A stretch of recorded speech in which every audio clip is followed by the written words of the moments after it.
I'm almost 33 years old, and most of the friends in my age, they do sensible things, you know. I'm standing here on a field with a bunch of hooligans from Kharkiv, and right now questioning a little bit my life choices, but it'll be alright, I hope. Все, пацаны, начинаем!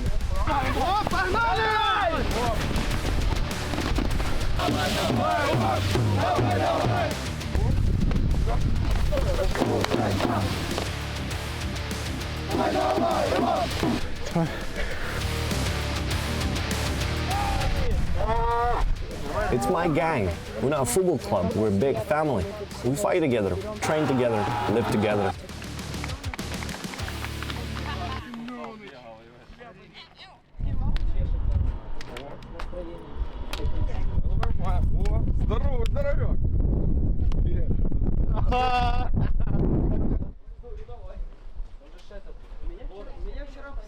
It's around 12 at noon on Saturday in Kharkiv, and as you know, during the war there are not so many options for young people to do basically anything. You know, there's a curfew at night and there's bombs falling on the city, and so a lot of things, you know, are just not working like they would in civilian life.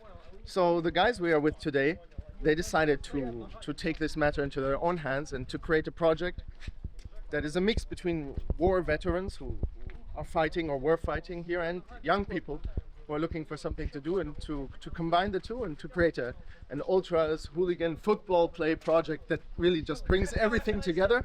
They're called Urban FK, or Urban Football Club, and yeah, we're gonna go for a training with them and see what happens. Manchester has been fighting all his life, first as a hooligan, then as a soldier. He and his fellow co-founders of the Urban Football Club joined the army in the first days of the full-scale invasion. After defending their city, Kharkiv, which is 40 kilometers from the Russian border, they participated in the counter-offensive of the Kharkiv region, the battle for Bakhmut, and more. We arrive at a neglected, barren football field somewhere on the Kharkiv outskirts. The atmosphere is surprisingly friendly.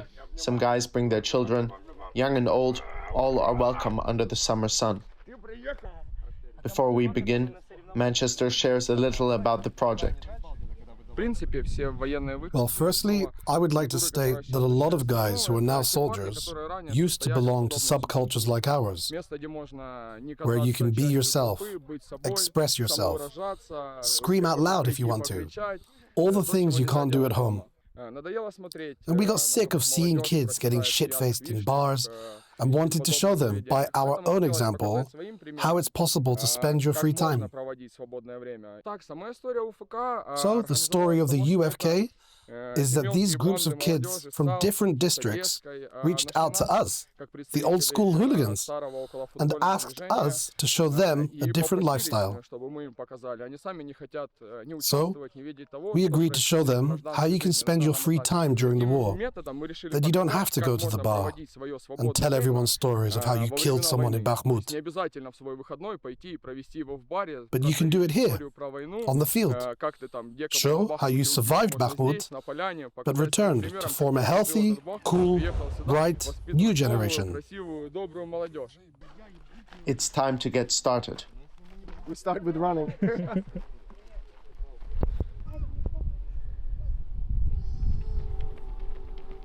After multiple kilometers, accompanied by the omnipresent air raid alarm, we stretch and do a couple of rounds of shadow boxing.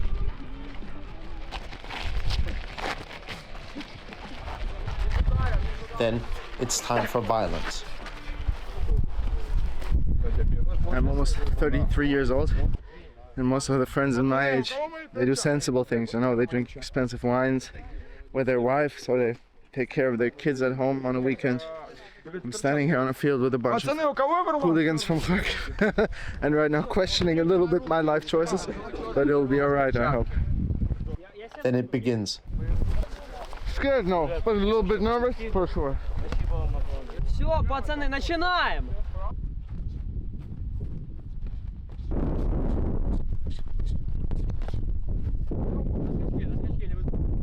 One minute work, and we change partners.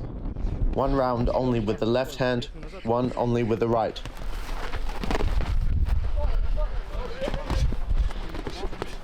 Then left to the head, right to the body. fun. For the last round, we combined boxing with takedowns. Перевел на пол или вырвал, да.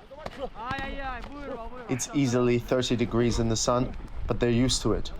Me, on the other hand, my energy is almost at zero.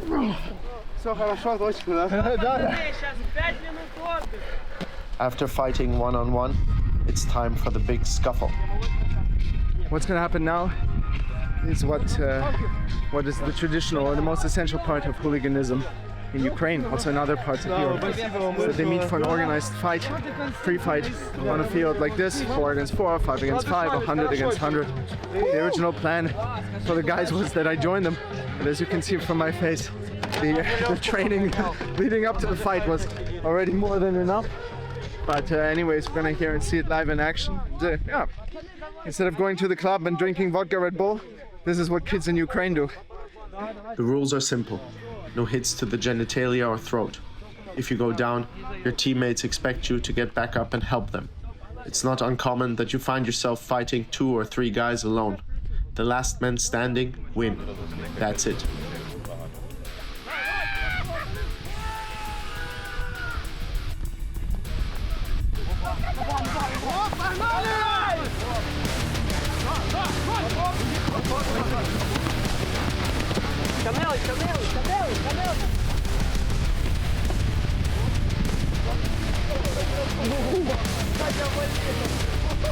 Am I glad I did not join that? It's hard to understand if you have never experienced it, but this extreme violence, this chaos, it can be helpful. For one, it's a release. In that moment, you forget the world around you. Secondly, it makes you stronger. And in a strange way, it makes you happy. That's how we exchange our experiences and unite. You see how happy the kids are when they are fighting. Today is the day of the Slavic meat grinder, a holiday of body and soul. This is our culture, where you can be yourself and not worry about what other people think. Here are my friends, my closest people, and I stand with them forever. I'm happy to see them. I feel comfortable around them. The older guys are super nice. They found a way to connect with us. We're very grateful for that, and we'll do our best to always move forward. And just one question, how is it to be young in Kharkiv at this time? To be honest, it's cool, it's fun, and it's wild. It's my gang. We're not a football club, we're a big family. We fight together, train together, live together. I'm 14, soon I'll be 15. How does it feel as a 15-year-old to go on a field and to beat the shit out of each other with guys who are much bigger? Can I swear? I don't give a crap, really not. It's awesome. I can beat the older kids and get away with it.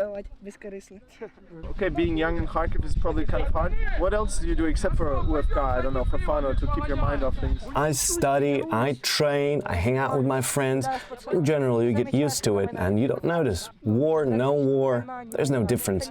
Of course, it's sad because of death and explosions, but in time, you just get used to all of it. It becomes your new rhythm of life. I'm just always working on myself to become better. I want to say hello to all my friends, and thanks to you guys, thanks to the boys here. UFK! Oh, and thanks to my mom. Mom, I love you. After training, we leave the boys for a couple of hours.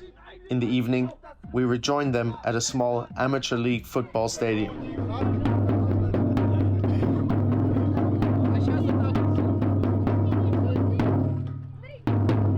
So today is the final game of the Kharkiv summer season.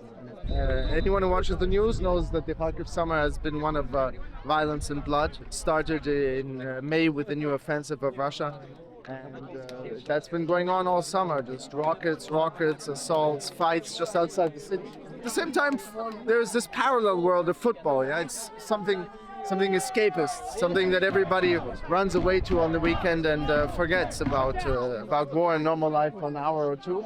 And it's coming to an end, sadly, today, the summer season. But the atmosphere, nonetheless, is pretty amazing. Their team, named exactly like the fan group, Urban FK, is playing in the final of Kharkiv Summer League. Their outfit, a golden dragon on a black background, was designed and printed by themselves.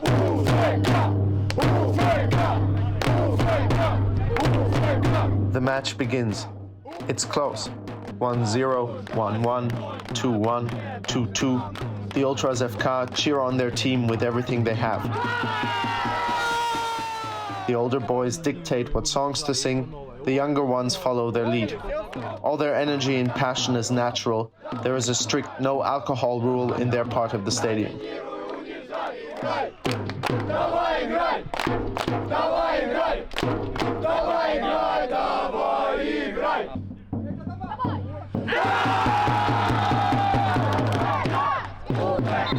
As the game nears the end, the boys prepare for the highlight, the fire show.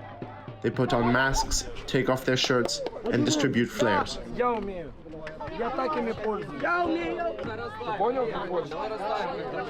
Just a couple of minutes before the final whistle, the teams are still tied. Everyone is ready to go into penalties, but then the Urban Football Club scores 2 quick goals.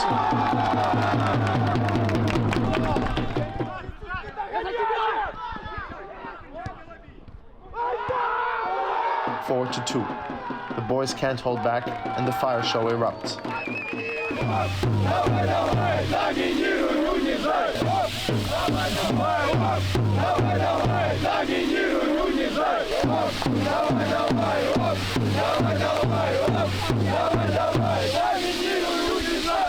Victory is theirs.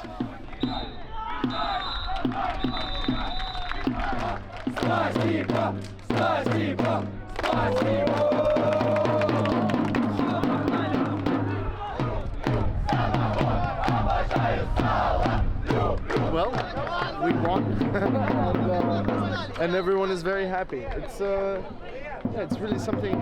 It's something escapist, you know. For a couple of hours, you can just you can run away from all the problems of normal life, and it's always quite amazing how something so simple like football can make people so happy, especially kids.